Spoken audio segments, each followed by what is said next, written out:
Hello student, welcome back to my channel Education Treasure. So the topic which we study is tenses. ठीक है, तो आज जो topic पढ़ने जा रहे हैं वो है tenses. अब tenses is very much important for us.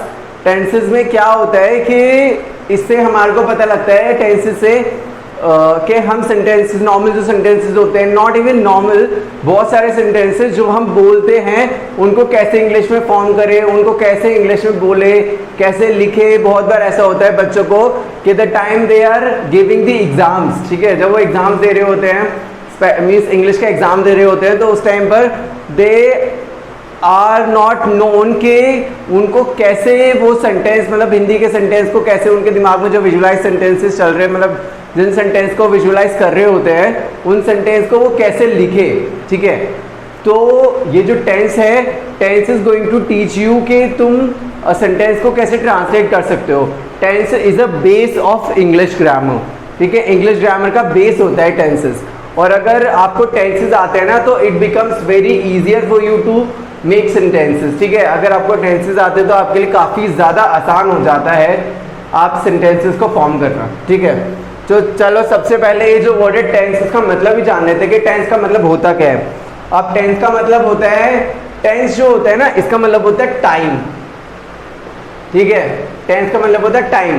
अब टाइम भी तीन तरीके का होता है, जो अभी चल रहा है और जो हो गया है, मतलब जो जा चुका है टाइम, और जो आएगा. ऑब्वियसली क्या होता है कि जो हमारा चल रहा होता है वो हमारा प्रेजेंट होता है. क्या होता है हमारा प्रेजेंट होता है हमारा, जो अभी चल रहा है, वर्तमान जिसे हिंदी में बोलते हैं. बट ज़्यादा हिंदी इंग्लिश ट्रांसलेशन करने की ज़रूरत है नहीं, even though I will teach you in Hindi only. फिर ट्रांसलेशन वगैरह सिखाऊंगा कैसे करते हैं, लेकिन मैं आपको एक सजेशन ज़रूर दूंगा कि जब भी आप इंग्लिश सीख रहे हैं ना, हाँ स्टार्टिंग में initially obviously you will visualise the sentence in Hindi to English obviously, लेकिन धीरे धीरे क्या होता है ना, आप हमेशा ये आदत हमेशा मत रखना कि always you have in your head के first I think of Hindi then of English. No, अगर आप इंग्लिश में ही सोचना स्टार्ट करेंगे ना, then it will be easier और it will be very comfortable for you to speak English, right. तो अब क्या है, चलो उसके बारे में तो जब आप फ्लुएंसी आपकी आ जाती है तब आप अच्छे हो जाते हो, लेकिन अभी स्टार्टिंग में अपना बेसिक स्टार्ट करते हैं.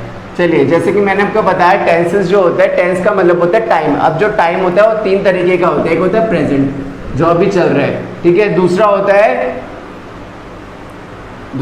है पास्ट जो अभी जा चुका है.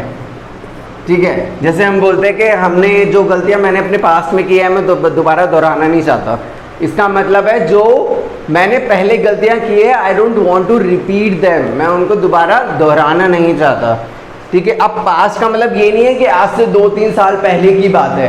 पास्ट का मतलब होता है कि अभी अगर आपको 2 मिनट भी हो गए ना किस काम को किए हुए, that sentence also goes to past. अगर 5 सेकेंड भी हो गए ना किसी भी काम को किए हुए, वो भी पास्ट में ही रिकॉग्नाइज किया जाता है, पास्ट में ही उसको काउंट किया जाता है. ठीक है, अब फ्यूचर का मतलब क्या होता है, फ्यूचर का मतलब होता है आने वाला समय जो आएगा. अब जैसे कि हम कभी कभार क्या बोलते हैं कि I want to become a IAS officer in future, या फिर I want to become whatever you want to become, like I want to become a data scientist, like this. तो ये जो है फ्यूचर जो है, जो टाइम आने वाला है. और जैसे कि मैंने आपको पास्ट के बारे में बताया था कि पास्ट का मतलब ये नहीं होता कि 2-3 साल पहले की बात कर रहे हैं हम. तो सेम विद द फ्यूचर, कि फ्यूचर का मतलब ये नहीं होता कि हम आज से 2-3 साल बाद की बात कर रहे हैं, 1 महीने की बात कर रहे हैं. अगर हम अभी जो टाइम चल रहा है अभी, ठीक है, अगर अभी से 1 मिनट बाद की भी बात कर रहे हैं ना, that will also count in future, वो भी फ्यूचर में ही गिना जाएगा. ठीक है, चलिए अब मैं आपको बता देता हूँ, इन तीनों के है ना अपने अपने पार्ट्स होते हैं. ठीक है, इन तीनों के चार पार्ट्स होते हैं, और ये जो चारों पार्ट्स हैं वो तीनों में काउंट होते हैं. पहला जो पार्ट होता है वो होता है इंडेफिनिट. कई लोग इंडेफिनाइट बोलते हैं, इंडेफिनिट बोलते हैं, whatever you want to speak will speak that. ठीक है, और अगला है कॉन्टिन्यूस. ठीक है, क्या होता है अगला, कॉन्टिन्यूस. और उसके बाद होता है US. ठीक है, कॉन्टिन्यूस. अब इसके अंदर इंडेफिनेट कॉन्टिन्यूअस, और your third one is perfect and then perfect continuous, perfect continuous, right, like this, perfect continuous. अब इस तरीके से होता है, ये जो indefinite continuous, perfect and perfect continuous है ना, ये तीनों में काउंट होता है, ठीक है। जैसे पास्ट की बात करेंगे तो past indefinite, past continuous, past perfect and past perfect continuous, present indefinite, present continuous, present perfect and present perfect continuous. Same with the future, future indefinite, future continuous, future perfect and future perfect continuous. अब इसके अंदर क्या होता है कि ये सारे के सारे मतलब ये जैसे कि प्रेजेंट इंडेफिनेट हो गया, इसमें अलग तरीके के सेंटेंसेस बनते हैं, प्रेजेंट कॉन्टिन्यूअस हो गया, इसमें अलग तरीके के बनते हैं, प्रेजेंट परफेक्ट हो गया, इसमें अलग तरीके के बनते हैं। ऐसे ही हर किसी का अलग अलग टाइप के सेंटेंसेस बनते हैं, ठीक है। अब इसके बारे में आपको तब पता लगेगा जब आप और ज़्यादा इसके बारे में जानोगे, जब मैं आगे कराऊंगा। तो जैसे कि मैंने आपको बताया कि इनमें अलग अलग तरीके के सेंटेंसेस बनते हैं, राइट, अलग अलग तरीके के सेंटेंसेस बनते हैं। अब जो सेंटेंसेस होते हैं उनके भी टाइप होते हैं, ठीक है, सेंटेंसेस के भी टाइप होते हैं। अब देखो जैसे कि मैंने आपको बोला कि राम मेरा दोस्त नहीं है, तो इसमें मैंने क्या बोला, सेंटेंस के अंदर नहीं आ गया। जिस भी सेंटेंस के अंदर नहीं आता है ना, वो सेंटेंस क्या कहलाते हैं, नेगेटिव। क्या कहलाते हैं, नेगेटिव, वो कहलाते हैं नेगेटिव सेंटेंसेस। अब जैसे कि मैंने बोला कि क्या तुम रोहन को जानते हो, अब उसके अंदर मैंने किसी से क्वेश्चन पूछा, या फिर तुम कौन हो, इसमें मैंने किसी से सवाल पूछा। तो जिस सवाल में मतलब जिस सेंटेंस में हम किसी से सवाल पूछते हैं ना, वो वो इंटरोगेटिव सेंटेंसेस कहलाते हैं। क्या कहलाते हैं, इंटरोगेटिव सेंटेंसेस। आपने देखा होगा, आप देखे होंगे क्राइम पेट्रोल ये सब वगैरह, जब पुलिस वाले लेके जाते थे बोलते पूछताछ के लिए लेके जा रहे हैं, तो पूछताछ का मतलब होता है interrogation. It means the process of asking questions to somebody is called interrogation, यानी किसी से सवाल पूछने की प्रक्रिया को इंटरोगेशन कहते हैं, ठीक है। अब वही है कि जब किसी से सवाल पूछते हैं तो सवाल पूछने में जो सेंटेंसेस यूज होते हैं ना, उन सेंटेंसेस को हम क्या बोलते हैं, इंटरोगेटिव।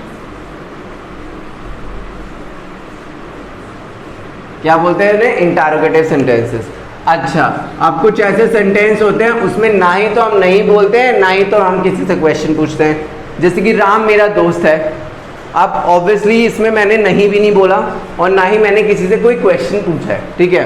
तो ऐसे सेंटेंस को हम कहेंगे सिंपल सेंटेंस, जिसमें कि ना ही तो कोई क्वेश्चन है और ना ही कोई नहीं कुछ भी बोला गया है। अच्छा, तो कुछ ऐसे सेंटेंसेस होते हैं जिनमें हम, जैसे कि मेरा सेंटेंस है, क्या राम मोहन का भाई नहीं है, तो इसमें मैंने क्या पूछा, इसमें मैंने क्वेश्चन भी पूछा और साथ में नहीं भी लिखा।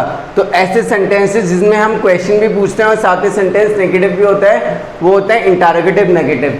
तो ये थे 4 पार्ट सेंटेंसेस के, ठीक है, जो हम आगे टेंसेस में और ज़्यादा जब अंदर जाएंगे तो हम पढ़ाई करेंगे, ठीक है, हम पता मतलब सेंटेंस के बारे में पढ़ेंगे, राइट। तो अब क्या है, this is all about the introduction of tenses and why do we need tenses. अब ये जो था, ये सारा का सारा इंट्रोडक्शन था टेंसेस का, और हमारे को टेंसेस की ज़रूरत क्यों है वो भी मैं आपको बता चुका हूँ। तो अब नेक्स्ट वीडियो में हम क्या करेंगे, नेक्स्ट वीडियो में जैसे कि मैंने आपको बताया, ये चारों के चारों जो पार्ट्स होते हैं ये किसके होते हैं, प्रेजेंट, पास्ट एंड फ्यूचर के होते हैं। तो हम पहली चीज़ जो हम स्टार्ट करेंगे नेक्स्ट वीडियो में वो